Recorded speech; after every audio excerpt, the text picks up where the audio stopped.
Nobody in Belmont expected to find anything strange under that church. Maybe old hymn books, maybe broken chairs, maybe boxes of Christmas candles no one had touched in 20 years. That was what everyone thought they were going to find. Dust, old furniture, forgotten decorations, the kind of things every small town church keeps long after anyone remembers why. But 3 weeks after Pastor Samuel Reed was buried, 5 volunteers walked down into the church basement with trash bags, coffee, and no idea they were about to reopen 17 years of silence. Belmont was a quiet town, the kind of place where people waved from their porches, knew what car you drove, and remembered your business even when they pretended not to. There was one diner, one pharmacy, one police station, and one white wooden church sitting right in the center of town. That church was where people got married, where they said goodbye, where families brought casseroles after funerals, and envelopes of cash when someone lost a job. And for more than 40 years, Pastor Samuel Reed was the man standing at the front of it all. Soft voice, warm smile, Bible in one hand.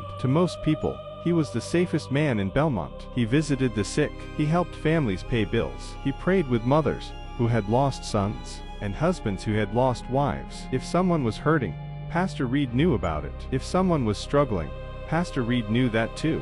That was why nobody questioned the locked cabinet in the basement. Not at first. It was just an old cabinet, pushed behind wooden panels, covered in dust, almost hidden from the room. The volunteers were already tired by the time they noticed it. One of them joked that it was probably full of old tax forms or broken microphones. But when they pulled the panels away, the cabinet looked different from everything else in the basement. It had been placed there on purpose, and it had been locked for a very long time. The metal around the latch was rusted, but not enough to keep it closed. One hard pull, and the door opened. Inside was a heavy gray box sealed with tape. On the lid, written in black marker, were 2 words: community outreach. At first, nobody was afraid. Not yet. The words on the box made sense. Community outreach was what Pastor Reed had called the church charity program for decades. People donated to it every Sunday. Cash in envelopes, checks in baskets, quiet gifts from people who wanted to help but did not want attention. The money was supposed to go to families who needed rent, groceries, hospital bills, or a little help getting through a hard month.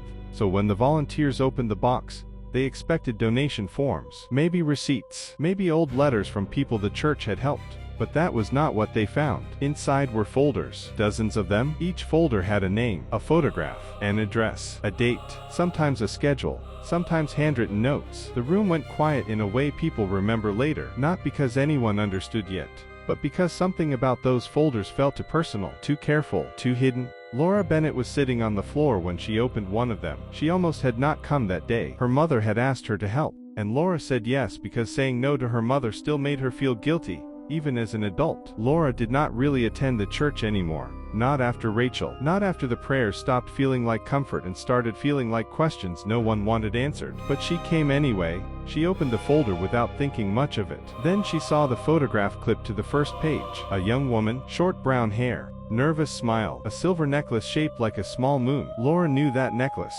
She had bought it for her older sister Rachel on her 21st birthday. For a moment, the basement disappeared. No voices, no rain, no footsteps above her. Just that photo. Rachel Bennett had been missing for 17 years. She was 24 when she vanished. She worked double shifts at the Belmont Diner, saved cash in an envelope under her mattress, and talked about moving to Chicago to study photography. Police had said Rachel probably left town on her own. Some people believed it. Laura never did. Rachel called her mother every night. She told Laura where she was going. She planned everything 3 steps ahead. On the night she disappeared, Rachel finished her shift at 9:30 p.m. A coworker saw her leave through the back door, with her coat over one arm. The next morning, her car was still in the diner parking lot. Her apartment was clean. No broken glass. No signs of a struggle. And now, 17 years later, her photo was inside a secret file hidden beneath the church. Rachel's photograph was not the only thing in the file. Under it, Laura found a copy of her diner schedule, her apartment address, a small map of the streets around her building, and a handwritten list of names Laura did not recognize. Some names had been crossed out. Some had small check marks beside them. One page had only one sentence written at the bottom. She is asking too many questions. Laura read it once, then again. For a few seconds, she could not move, because that sentence changed everything. Rachel had not been a runaway, not in that file. Not in those notes. She was someone being watched. The police arrived before sunset. 2 officers came down into the basement,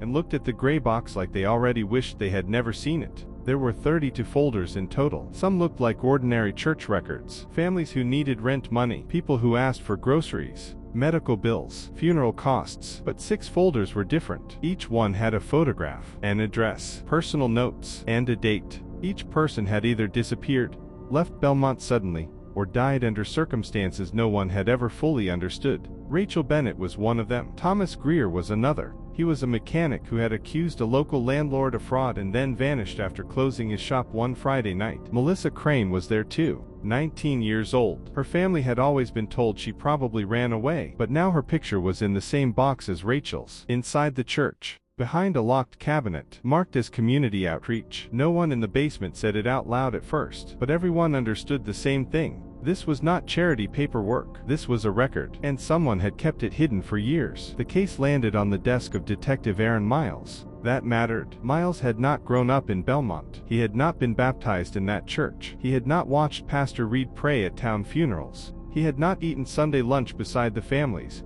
who still called the pastor a good man. He was an outsider, and in Belmont, that made him dangerous, because outsiders do not know which questions they are supposed to avoid. Miles started with Rachel's original missing person report. It was thin, too thin. A few interviews, a short timeline, a note about her wanting to move to Chicago, and then one sentence that had shaped the story for 17 years. Subject likely left voluntarily. That was it. A woman vanished. Her car stayed behind. Her family begged for answers, and the town accepted the easiest version. She left. She chose it. She walked away. But when Miles compared that old report to the file from the church basement, the gaps became impossible to ignore. There were witnesses who had never been interviewed. There were leads that had never been followed. There were names in Rachel's church file that never appeared in the police report at all. And then there was Pastor Reed. His name appeared again and again, not as a suspect, not as a witness, but as the man who helped the family cope, the man who prayed with Laura's mother, the man who stood at the front of Rachel's candlelight vigil and told everyone that sometimes people leave because their hearts are too heavy. Miles read that line in an old newspaper article. Then he read the sentence in Rachel's file again. She is asking too many questions. And for the first time, the old story began to fall apart. The first real lead was not a fingerprint. It was money. For decades, Pastor Reed had controlled the church's community outreach fund. The fund had a simple purpose, at least on paper. It was supposed to help families with rent, groceries, hospital bills, emergency travel, funeral costs. Every Sunday, people dropped cash into envelopes and checks into baskets because they believed the church would take care of its own. No one asked many questions. That was the point of trust. But when Detective Miles requested old bank records, the numbers did not line up. Large donations came in after factory layoffs. Large donations came in after house fires. Large donations came in when families were sick, broke, desperate, and too embarrassed to ask for help anywhere else. But the records showing where the money went were messy, incomplete, sometimes missing entirely. Some checks went to real families. Others went to organizations with names that sounded charitable, but led nowhere. Grace Housing Support, Belmont Relief Project, New Hope Community Aid. On paper, they looked harmless. In reality, 2 of them did not even have real addresses. Rachel had noticed that. Thomas Greer had noticed it too. And Melissa Crane's mother had once complained that the church promised help after her husband died, but the money never came. Miles spread the folders across his desk and saw the pattern. The people who asked questions ended up in files. The people who pushed harder ended up gone. And all of it sat under the church for years. Not because no one cared, but because everyone cared about the wrong man's reputation. Laura remembered something Rachel had said 1 week before she vanished. At the time, it sounded like frustration. Rachel had come home late from the diner, kicked off her shoes, and sat at the kitchen table with a stack of receipts. She told Laura the church fund did not make sense. Too much money was coming in. Not enough was reaching the people who needed it. Laura had barely listened. She was younger then, tired, busy with her own life, and Rachel was always noticing things other people missed. So Laura told her to be careful. Rachel smiled and said, "Careful is not the same as quiet." That sentence came back to Laura years later, when she sat across from Detective Miles and looked at the folder from the basement, because now it was clear. Rachel had not stumbled into danger. She had walked toward it, slowly, with receipts in her hand. Miles asked Laura if Rachel had mentioned anyone by name. Laura closed her eyes and tried to remember. There was Pastor Reed. There was Harold Whitman, the former town councilman, who owned half the rental houses near the old mill. And there was a police officer. Laura could not remember the name at first, only the way Rachel said it. Not scared, not angry, just confused. She said he kept asking what she knew. Miles leaned forward. Ooh. Laura looked down at the file. Then she remembered. Officer Denson. Carl Denson, the same officer who wrote that Rachel had likely left voluntarily. Miles went back to the police archives the next morning. Not the digital records. The old boxes. The ones nobody wanted to scan. The ones with bent folders, fading ink, and coffee stains from officers who had retired years ago. Rachel's case box was smaller than it should have been. That was the first problem. The second problem was, what was missing? There were no notes from a second interview with Rachel's co-worker, no report from the search of the road behind the diner, no follow-up on the man who had been seen arguing with Rachel 3 days before she disappeared, and no mention of Pastor Reed's charity fund. Miles checked the names from the basement files against old police reports. Again and again, he found the same thing. Reports delayed by a day. Witnesses not contacted. Leads closed quickly. Families told to wait, to pray, to accept that adults sometimes leave. And in 3 separate cases, Carl Denson had been one of the responding officers. Not always the lead officer, not always the one signing the final report, but always close enough to know what had happened. Miles requested Denson's old phone records from the week Rachel disappeared. He did not expect much. 17 years had passed, but sometimes, old systems keep what people forget to destroy. And when the records came back, one detail stood out. In the 48 hours after Rachel vanished, Carl Denson called Pastor Reed 7 times. He also called Harold Whitman twice. Harold Whitman was dead by then. He had died 5 years earlier, praised in the local paper as a businessman, donor, and pillar of the community. That word appeared a lot in Belmont. Pillar. It meant respected. It meant untouchable. It meant people would rather question the victim than the man in the suit. Whitman had owned rental homes all over town. Some were clean, some were falling apart. Most were rented to people who had nowhere better to go. When tenants could not pay, Whitman sent them to Pastor Reed. The church would cover part of the debt. The family would stay quiet about broken heaters, mold, missing deposits, or threats of eviction. It was not charity, it was control. And it worked because it looked kind from the outside. The investigation changed when Miles visited Edith Walker. Edith was 76 years old. Silver hair, careful hands, a kitchen that smelled like tea, old wood, and lemon cleaner. She had volunteered in the church office for almost 20 years. At first, she defended Pastor Reed. She said he was kind. She said he helped people. She said Belmont owed him more than suspicion. Miles let her talk. Then he placed Rachel's file on the kitchen table. Edith looked at the photograph, and something in her face changed. Not surprise, recognition. She stared at the picture for so long that Miles thought she might ask him to leave. Instead, she began to cry. She remembered Rachel coming to the church office with questions about donation records. Rachel had receipts, names, dates. She had been polite at first, then firm. Pastor Reed told her she was confused. Rachel said she was not. Edith remembered telling Rachel to leave it alone. Miles asked why. Edith folded her hands and looked toward the window. Because she was right. The room was silent. Then Edith said the words that turned the case from a missing woman into something much bigger. Pastor Reed was not the only one. After Edith's interview, Miles requested a full warrant for the church, not just the basement storage room. Everything. The sanctuary, the office, the file cabinets, the old computer in the back room, the locked doors no one seemed to have keys for until the warrant made keys appear. Behind a second locked door in the basement, investigators found a room that was not listed on any recent maintenance plan. It was small, cold, almost empty. There was an old desk, 2 filing cabinets, a broken printer, and dust thick enough to show every footprint. Inside one drawer, they found cassette tapes, dozens of them. Some had dates, some had initials, some had no labels at all. At first, one officer thought they were old sermons. They were not. Many were recordings of private conversations inside Pastor Reed's office. People had come there grieving, afraid, ashamed, desperate,